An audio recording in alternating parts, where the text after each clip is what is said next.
Bonjour les amis, j'espère que vous allez bien. Alors aujourd'hui il fait assez chaud, j'ai ouvert ma fenêtre, je suis désolée s'il y a des bruits qui vont intervenir un petit peu comme ça. Surtout que j'ai une voisine qui a des perroquets, ils sont en pleine forme quand il fait beau. Donc on les entend, désolé, je sais qu'ils ont un cri assez perçant, donc j'espère que ça va passer. Alors aujourd'hui je voulais vous présenter un petit peu ma collection. La collection que j'ai de Iris et Linac, parce que c'est toute une histoire avec les jeux de Iris. Déjà, je suis fan. Voilà, je suis fan de ce qu'elle fait. Je trouve qu'elle a un univers bien à elle. Et puis, elle a quand même ce petit quelque chose pour nous créer toujours des jeux un petit peu étrange, un petit peu décalé. Enfin bon, moi j'aime beaucoup ce qu'elle fait, ça correspond tout à fait à ce que j'aime. Alors je prends toujours plaisir voilà, de vous les présenter. Et puis je voulais vraiment là vous montrer un petit peu ma petite collection, parce que voilà, c'est déjà pas mal. J'en ai 5 exactement. Alors j'ai pas l'oracle botanique des divinités. Je l'ai pas là avec moi, je l'ai, mais malheureusement, il n'est pas avec moi pour le moment. Donc, bon, j'espère que je vais bientôt le récupérer. Et en attendant, je vais vous montrer ce que j'ai en vous racontant un petit peu tout mon parcours. Parce que moi, tout a commencé justement pardon, avec l'oracle aromatique. Je ne savais pas d'ailleurs que c'était un oracle d'Iris, hein, voilà. Je l'ai su par la suite, quand j'ai commencé à acheter un autre jeu, j'ai su que c'était une de ses créations. Et j'ai trouvé, quand j'ai vu ce jeu, bon, moi j'aime beaucoup tout ce qui touche la nature, j'aime beaucoup les fleurs, j'aime beaucoup les plantes et tout ça. Et quand j'ai vu que ce jeu était sorti en oracle, je me suis dit, voilà, je vais me le prendre. En plus de ça, les illustrations au niveau couleur, je les ai trouvées très belles. Je vais vous montrer. Alors, je ne vais pas vous faire des revues des jeux, parce que ça, je l'ai fait sur ma chaîne. Je reviendrai peut-être sur quelques jeux plus tard, mais là, c'est vraiment pour vous montrer un petit peu mon parcours. Et puis, mon ressenti avec du recul sur tous ces jeux-là. Donc voilà, j'avais commencé avec l'oracle aromatique. Alors franchement, je l'aime beaucoup. Alors pour moi, ça c'est le genre de jeu qui, même si je m'attarde pas trop sur les jeux de saison, peu importe. Moi c'est vraiment comme je sens le jeu. Je peux sortir un jeu d'Halloween en plein mois d'août, ça va pas me faire peur. Voilà, et puis bon, voilà, c'est comme je le sens. Et en fait, bon, c'est vrai que ce jeu, moi j'aime bien l'avoir, je peux même le prendre en plein hiver, mais c'est vrai qu'il a un petit côté très printanier de par ses couleurs déjà. Je trouve que les couleurs sont vraiment super jolies, que ça soit le dos ou carrément si on fait comme ça un petit panel des cartes, c'est super joli. Je trouve que c'est des tons très doux. Voilà, on a vraiment des couleurs très douces. Et puis, chaque carte, vous voyez, va représenter une plante. Et vous avez un petit mot-clé qui correspond à la plante. Et je trouve que c'est vraiment très bien fait. Et bon, voilà, j'aime beaucoup. Bon, moi, j'aime tout ce qui est collage, quand c'est bien fait. Et Iris, voilà, c'est particulièrement bien fait quand on voit...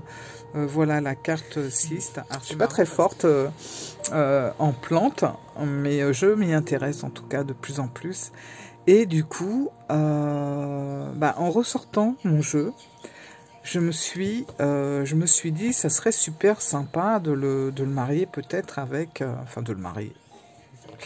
de le comboter avec le jardin étrange. Bon, on va voir ça après. Donc tout a commencé avec ce joli oracle. Voilà, je vais le mettre là. Et puis bien sûr, la boîte est très belle. Le bouquin est vraiment chouette. Alors, je ne sais pas si vous voyez, mais c'est tout en couleur. Bon, voilà, super livre. Hop. Et puis après, j'ai entendu parler de l'oracle des spirites. Alors moi, si vous me connaissez un petit peu, vous savez que j'aime bien un peu toute cette ambiance, un peu esprit, spiritisme, voilà, j'en ai fait pas mal pendant plusieurs années. J'ai arrêté depuis quelques années maintenant, 3-4 ans, un petit peu plus peut-être. Mais je suis toujours très attachée à ce lien avec les esprits. Et puis, quand j'ai vu l'oracle des esprits sortir de chez Eris, je me suis dit, oulala, celui-là, il va me plaire aussi. Et ça fait un petit bout de temps que je l'ai maintenant. Et franchement, je ne suis absolument pas déçue. Parce que ce jeu ouvre tellement de possibilités de tirage que c'est assez incroyable. Je crois que franchement, de tous les jeux que j'ai, de tous les oracles que j'ai, c'est peut-être le seul qui me laisse autant de possibilités et de liberté dans des tirages. Voilà. Alors en plus les petits sachets d'Iris, les petits pochons, ils sont super parce que voilà, selon les couleurs, on sait tout de suite à quel jeu on a affaire. Alors moi j'ai l'ancienne version de l'Oracle des Spirites. La petite version comme ça, elle ne l'a plus. Maintenant, elle a la grande version qu'il faudrait que je me procure d'ailleurs parce que j'aime tellement ce jeu. Je me dis en grand, ça doit être aussi sympa. Je vais voir, je vais réfléchir à tout ça. En tout cas, on avait le dé et on avait également un pendule. Maintenant, le jeu est plus grand au niveau de la taille des cartes. Je vais mettre ça là. Vous voyez, c'était vraiment un petit jeu, enfin un petit genre pocket, non pas pocket, poker, pardon. Voilà. Donc c'est quand même assez, assez grand quand même, mais le tout nouveau est un petit peu plus grand encore. Et du coup, moi j'ai tout de suite accroché avec ce jeu parce que j'ai senti toutes les possibilités qu'il allait m'offrir par rapport à des tirages. Alors déjà il y a les tirages que Iris nous a mis dans le petit carnet. Alors c'est toujours très bien écrit, hein, les livres d'Iris, c'est toujours très clair, on apprend toujours plein de choses. Je dis toujours la même chose, mais quand je me plonge dans un livre d'Iris, j'apprends toujours un truc et je me demande comment fait-elle pour contenir tant de choses, tant d'informations en si peu de papier. Alors là, c'est un mystère. Enfin voilà, tout ça pour dire que on peut utiliser vraiment le jeu de différentes façons. Alors on peut l'utiliser en guidance bien sûr, et ça marche très très bien, mais on peut l'utiliser pour faire des choses un petit peu plus approfondies. Par exemple, on peut reproduire une planche Ouija, comme ceci par exemple. Donc je vous ai montré le dos comme ça. Et puis, voilà le jeu. Donc, vous voyez, il est très mystérieux, très à l'ancienne. Alors, moi, j'ai accroché direct. Et vous voyez, chaque carte, on a sur 10 cartes, on a un numéro. Donc, on peut étaler les cartes comme on a ici. Et puis, on a aussi chaque carte avec une lettre de l'alphabet. Voilà, V, B, enfin voilà, vous voyez en haut, on a le consultant, voilà, on a chaque fois une lettre et vous pouvez également disposer vos cartes comme ça et puis vous avez une carte oui, une carte non peut-être, tout ça vous pouvez le mettre comme ça sous cette forme là et puis vous pouvez prendre un pendule et puis après avec le pendule vous passez comme ça sur les lettres pour voir ce qui va tourner, ce qui va en ressortir, et je vous conseille de prendre un petit carnet et un stylo pour noter. Mais ça ne s'arrête pas qu'à ça, on peut aller encore plus loin, puisque quand vous regardez l'oracle, vous avez également des mots-clés en dessous, vous en avez 6 en dessous. Donc là, après, vous pouvez prendre le dé, n'importe quel dé d'ailleurs, hein, c'est pour ça que c'est pas, voilà, même s'il n'y a pas de dé livré sur la nouvelle version, vous pouvez prendre n'importe quel dé, ça fait l'affaire. Vous jetez votre dé, par exemple, voilà, on va faire comme ça. Là, j'ai numéro 2, donc je vais regarder le deuxième mot qui est noté et j'ai yeux. Voilà. Et je vais le noter également. Enfin, moi, je vais faire les choses de cette façon. Et puis, ben, en notant les mots qui vont apparaître de ci, de là, vous allez vous apercevoir parfois qu'on a carrément des messages. Alors, bien sûr, ça va pas être, tout va pas être clair au premier coup d'œil. Mais vous allez vous apercevoir en réfléchissant, en analysant, en regardant, en décomposant les mots, tout ça, vous allez vous apercevoir que vous avez des choses qui vont vous parler, qui vont être assez intéressantes ou qui vont vous rappeler quelqu'un, par exemple. Alors des fois, ça va pas être sur le fait accompli, ça va être plus tard, ou même, moi ça m'est arrivé lors d'un rêve, carrément, de choses que j'avais notées comme ça sur le carnet qui me parlaient pas forcément. Et je vous assure que c'est vrai, en notant tout ça, en mettant ça sur un coin de mon bureau, j'ai mon lit qui n'est pas très loin, j'ai rêvé. J'ai rêvé par rapport à ça, et il y a des choses qui, dans mon cerveau, m'ont permis d'éclaircir certains messages. Voilà. Donc là, c'est vraiment quand on va aller dans quelque chose de plus poussé, mais après, vous pouvez faire des tirages vraiment très simples, hein, classiques, hein, comme les fameuses 3 cartes. Et puis après, ou dans votre tête, vous vous dites numéro 2 pour la première carte, numéro 5 pour la deuxième carte, et numéro 1 pour la troisième carte, qui correspond au numéro des noms. Donc numéro 1 pour la première carte. Là, on va avoir... qu'est-ce qu'il y a de marqué? Mu. C'est ça, mu. Voilà. Et puis, vous faites pareil comme ça pour toutes les autres cartes. Comme vous pouvez prendre sur trois cartes, que les deuxièmes mots sur les 3 cartes. Enfin, il y a une multitude de façons de travailler avec l'oracle des spirites. Et il est franchement très intéressant, mais en même temps, il est super beau. Voilà, super beau, super parlant. Il faut juste s'approprier le jeu, faire connaissance avec le jeu. J'ai l'impression que c'est un jeu qui demande plus d'attention qu'un autre jeu, parce qu'il est tellement, il va tellement en profondeur, et il est tellement pas complexe, parce que c'est pas du tout un jeu complexe ou compliqué, mais c'est un jeu qui offre tellement de possibilités qu'on a besoin quand même de bien connaître les cartes. Voilà. Et puis vous voyez, c'est vraiment c'est super joli, quoi. C'est très fin, c'est propre, c'est net, parce que ce sont des petites cartes. Moi, j'ai toujours peur avec les petites cartes, même de taille poker, hein, que ça soit un peu flou, que ça soit un peu pas très, je sais pas. Eh ben, pas du tout.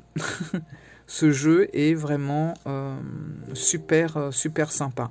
Moi, c'est un jeu, ça, celui-là, je le garde toujours près de moi, parce que je sais qu'il aura toujours quelque chose à me dire ou à m'offrir, en tout cas. Et bon, quand on n'a pas trop envie d'utiliser la Ouija pour X raisons, c'est vrai que l'outil fait peur. Bizarrement, les cartes font moins peur, alors que c'est un peu la même démarche quelque part. Quand on fait un tirage sur les esprits, enfin sur les défunts ou sur l'au-delà, peu importe, c'est un peu la même démarche. Mais les cartes font sont moins effrayantes. Mais comme je vous dis, c'est un jeu qu'on peut tout à fait utiliser en guidance avec un tirage 3 cartes, ou un tirage en croix, ou voilà, il y a plein de façons. Et je vous mettrai d'ailleurs le lien de Iris sous la barre d'infos, parce que si vous allez voir sa chaîne, elle n'est pas avare de tirage, et elle va expliquer et montrer comment elle fait tout ça. Et puis après, alors je me suis tellement intéressée à ça que j'ai commencé à regarder un petit peu plus ce qu'il y avait. Et puis je suis tombée sur le Magicus, voilà. Le Magicus, il me semblait tellement mystérieux, mais déjà, Grimoire de l'Oracle Magicus, c'était pour moi déjà, rien que le titre du livre, tout un truc à explorer de mystère et d'étrangeté, quoi. Donc je l'ai acheté, et j'ai été conquise, encore une fois. J'ai été conquise, mais déjà, Alors, le livre, il y a le livre. Je crois que le livre est à part, mais vous avez quand même... voilà, puis on a les fameuses cartes d'authenticité. Moi, honnêtement, j'aime bien avoir ça. Voilà. Et vous avez... Donc, je les garde toutes, bien sûr. Et ben, vous avez un petit livret, mais qui est déjà très bien expliqué. Voilà, vous avez un personnage, vous avez quand même tout ça. Et on va droit au but. Après, sur le livre, c'est un petit peu plus détaillé, forcément. Et c'est très intéressant à consulter. Franchement, vous avez l'histoire de la carte, vous avez l'histoire du personnage, pardon, et après vous avez la lecture de la carte. Et c'est vrai que l'histoire de chaque personnage, franchement, moi ça, je me suis régalée. Honnêtement, je ne connais pas tous les personnages, mais ils ont tous quelque chose à apporter dans le jeu. Et j'ai trouvé ça vraiment génial. Alors bien sûr, Alan Kardec, alors, quand j'ai vu ça, j'ai dit waouh, voilà, ça correspond tout à fait à ce que j'aime. Et vous voyez, on a toujours cette ambiance. Par exemple, si je me sers de l'oracle des spirites, je peux très bien sortir la carte d'Alan Kardec et puis de la mettre... de me la mettre comme ça et puis de faire mon tirage autour. Déjà parce que les couleurs s'y prêtent. Hein. C'est vraiment des jeux qui vont bien ensemble. Et puis il y a tout un mystère qui va s'installer autour de ça. Et puis on a d'autres personnages connus, d'autres moins connus. Là on retrouve notre cher Aleister Crowley. Voilà. On a Méduse, on a voilà, énormément de Marie Laveau, on a énormément de personnages, on a Thoth, voilà, Dracula également. Alors vous voyez, en plus, les cartes sont très très belles, vraiment. Et j'aime beaucoup ce jeu. Et ce qui est vraiment très agréable, c'est que vous voyez, on a quand même des petites notes de couleurs. Et ça, j'aime bien aussi. Ça, c'est un truc... on n'a pas partout. On n'a pas partout, mais si, presque, pratiquement. Ouais, si, on a quand même... même parfois, c'est un petit peu plus léger. Par exemple, là, voilà. Mais on a toujours un petit peu... regardez Nostradamus avec l'étoile au-dessus. Ouais, si on a toujours une petite note de couleur. Parfois, c'est très léger, c'est vrai. Là, par exemple, vous voyez, c'est vraiment très, très léger. Mais ça fait, regardez, voilà, la Befana, voilà, on a le champignon qui est coloré. C'est vraiment un jeu magnifique. Moi, j'aime beaucoup ce jeu. Alors, par contre, je ne vais pas forcément m'en servir pour faire des tirages... Enfin, pour faire un tirage, je ne vais pas me servir que de celui-là. Il va surtout m'apporter quelque chose en plus. Par exemple, comme je vous ai dit, si je me sers de l'oracle des spirites qui est ici, je vais me tirer une carte, par exemple. Ou je vais en sortir une et je vais travailler autour, voilà, avec l'oracle des spirites. Ou je vais carrément choisir ma carte et puis je vais faire mon tirage autour de cette carte que je vais choisir. Voilà, par rapport à ce que la carte va me raconter ou me dire. Vous pouvez vous reporter au livre d'ailleurs. Eh ben, on peut faire beaucoup de choses. Et c'est très très enrichissant parce qu'on peut vraiment travailler avec ça. Et moi, j'adore. Voilà. De toute façon, dès qu'on est un peu dans le mystère, dans les choses un petit peu étranges, voilà, je suis présente. Hop. Donc voilà. Et puis, après ça, alors ça, c'était le pochon vert. Voilà. Après, le Magicus est arrivé chez moi Baba Yaga. Alors c'est vrai que Baba Yaga, au départ, elle me faisait un petit peu flipper, mais j'en avais quand même entendu parler. J'avais vu passer, quand j'étais un petit peu plus jeune, certains livres avec cette sorcière qui mangeait les enfants. Enfin bref, elle me faisait flipper en fait. Et puis finalement, je me suis dit, pourquoi pas essayer de connaître un petit peu plus Baba Yaga. Et ben voilà, je l'ai découverte. Et j'ai été, j'avoue, fascinée par ce jeu, parce que je le trouve très bien fait. On va pas avoir Baba Yaga sur toutes les cartes. Baba Yaga qui va faire ci, Baba Yaga qui va faire ça. Non, pas du tout.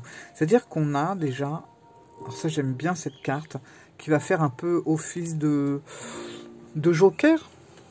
Voilà. Et on a donc notre personnage, j'aime beaucoup la couleur de sa robe, tout ça, enfin bref. Voilà. Donc on peut déjà sortir Baba Yaga, si on veut faire un tirage, on peut la sortir pour ressentir un petit peu son énergie, et vous allez voir une énergie qui n'est pas du tout négative. Voilà, donc on peut la sortir ici, on peut également la mettre sur, voilà, si on a fait notre hôtel, par exemple, et ben on peut la mettre debout, comme ça, le long d'un...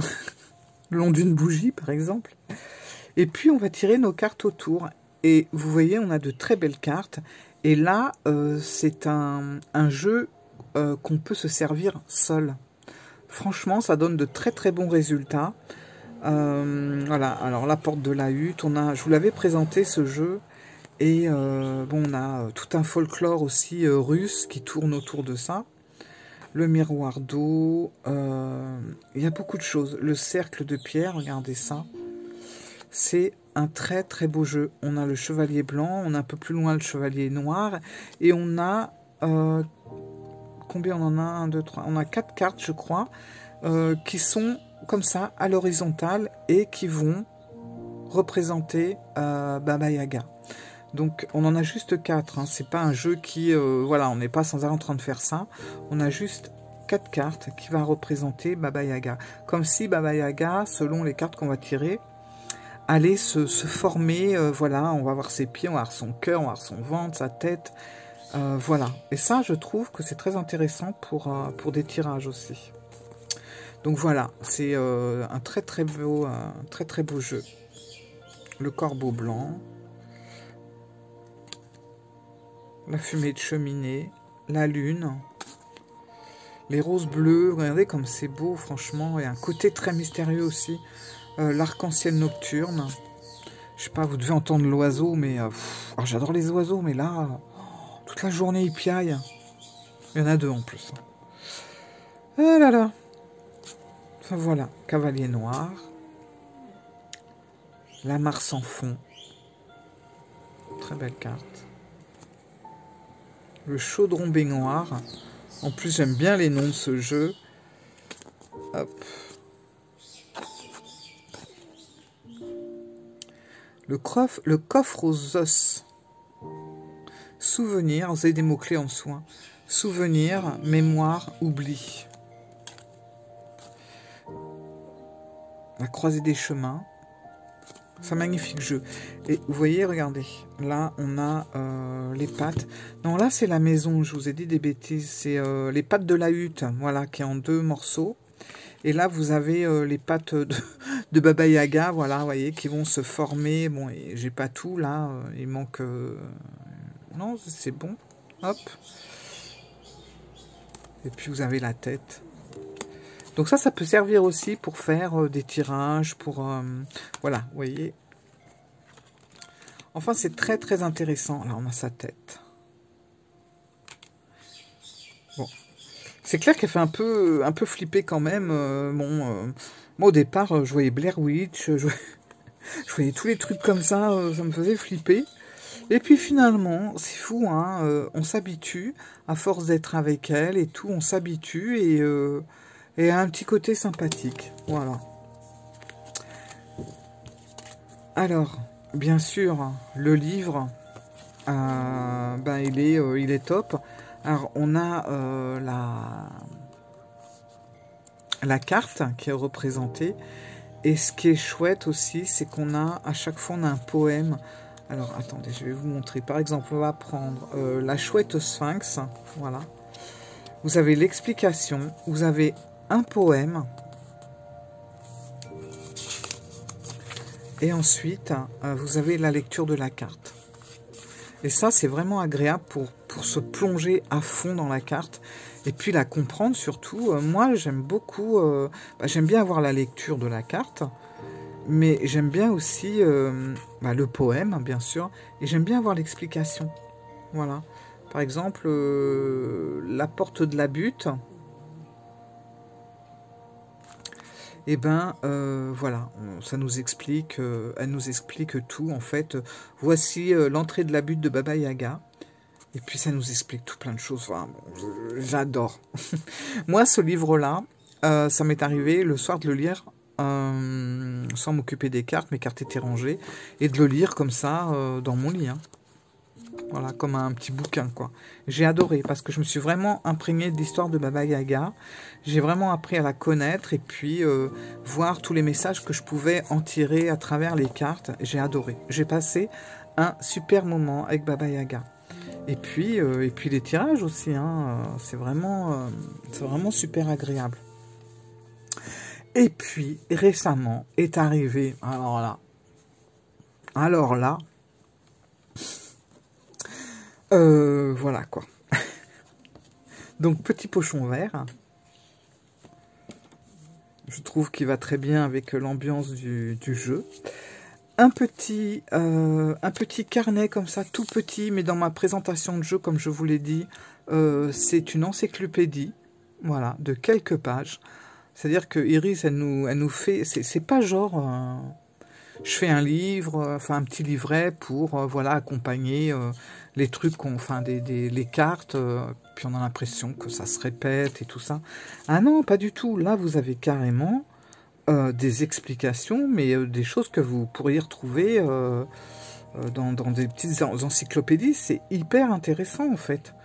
Elle arrive à nous dire en haleine avec une petite 5-6 lignes et vous apprenez plein de choses sur les fourmis rouges, sur je sais pas, le figuier de Barbarie, sur même sur les fleurs fanées, enfin un truc, moi elle m'épate. Franchement, elle m'épate, Iris, avec ça. Et puis là, celui-là, ça a été mon... Oh, je l'aime énormément. Énormément, ce jeu. Déjà parce qu'il a une taille que j'aime bien. J'aime bien les jeux carrés. Pas tous. Mais... j'en ai 3 en même temps qui sont carrés. Hein. Mais j'avoue que quand c'est pas trop petit, c'est très agréable. Et là, je l'aime bien, il est juste un petit peu plus grand que le 77. Et je le trouve magnifique. D'autant plus qu'elle l'a fait carré. Et on sait pourquoi elle le fait carré. C'est parce que dans le petit livret, tout est bien noté. C'est un jeu qu'on peut tirer sur les quatre côtés, en fait. Selon comment va être placée la carte dans votre tirage, qu'elle soit comme ça, en haut, en bas, enfin bref... vous avez une explication. C'est pas genre, voilà, on tire la carte et non, c'est hyper approfondi, c'est hyper travaillé et franchement, c'est du travail, hein, bravo. Et puis, voilà, c'est Iris qui a fait ses propres dessins et c'est quand même l'oracle du jardin étrange avec toujours le petit certificat d'authenticité. Alors voilà, on a la menthe religieuse également, mais regardez-moi ça, c'est magnifique, les couleurs, c'est un peu nébuleux, mais en même temps, voilà, on est entre rêve et réalité, je sais pas comment vous dire, il y a un côté très magique et en même temps mystérieux, et puis on n'en a pas énorme des jeux comme ça, où on va parler de plantes, parfois, qui sont des plantes empoisonneuses. Voilà, on va surtout parler de jolies plantes, mais bon, par exemple, là, on a les chenilles processionnaires. Voilà, c'est pas un truc qui revient régulièrement dans les jeux de cartes, quoi. Les fourmis rouges non plus. On est vraiment sur des choses... voilà, qui peuvent être très inquiétantes comme plantes. Et c'est ça qui fait toute l'originalité. J'adore celui-là. Quand j'ai lu... voilà, je connaissais de nom, mais je ne savais pas qu'il avait la particularité... je vous dévoile pas tout, hein, tout est marqué dans le livre, mais franchement... les vers, anémones, enfin... Je prends la limace un plaisir à chaque fois avec ce petit jeu. Voilà. Il est mystérieux, mais mystérieux à souhait. Je l'aime énormément. Et même si je le cite pas souvent, par exemple quand je dis j'emmène tel jeu ou c'est mon jeu pour le week-end, c'est vrai que je le cite peu et pourtant il est tout le temps dans mon sac ce jeu. Ou il est tout le temps, vous savez, dans mon espèce de sac à sortie là, avec mes marguerites. C'est mon sac de cartes en fait quand je sors. Il est tout le temps dedans. Voilà. J'oublie de le citer, mais il est tout le temps dedans. Voilà, avec les lunes. Voilà, les lunes descendantes, croissantes. Enfin, on a tout. Hop. Nouvelle lune. Alors c'est pareil, hein, ça va être un jeu qui s'apprivoise. Regardez-moi ce corbeau magnifique. Non mais attendez, c'est pas quelque chose que ça n'a pas été pris dans une banque d'images, hein, pas du tout. C'est Iris qui nous l'a fait, qui nous l'a dessiné en fait, avec ses aquarelles. C'est magnifique. Moi j'adore ce corbeau, franchement. De toute façon j'aime les corbeaux de base. Voilà, il est agréable en tout. Il est agréable au niveau des couleurs comme ça, un petit peu fondues. Des couleurs très douces qui se mélangent. Les animaux, les fleurs un peu, voilà, des fleurs un petit peu inquiétantes. Des animaux un peu, voilà, pareil. Il y a des plantes, il y a des fleurs. J'adore celle-là aussi. Ça, c'est une fleur qui existe réellement, hein. Je vous en avais parlé, mais si vous recherchez cette fleur-là sur le net, vous allez voir, les petits grelots ressemblent vraiment à des têtes de mort, quoi. L'escargot, enfin, c'est dingue. Je me lasse pas de ce jeu. Alors, oui, c'est un jeu qui va demander un petit peu de travail. Un jeu qui va demander comment dire... Il faut se l'approprier, il faut l'adopter, il faut le travailler pour vraiment en retirer le meilleur. Voilà, c'est pas un jeu, je le reçois, je le prends, je fais mon tirage, je le repose, je le reprends dans 3 mois. C'est pas ça. C'est vraiment un jeu avec lequel il faut mélanger ses énergies, il faut travailler, il faut le ressentir.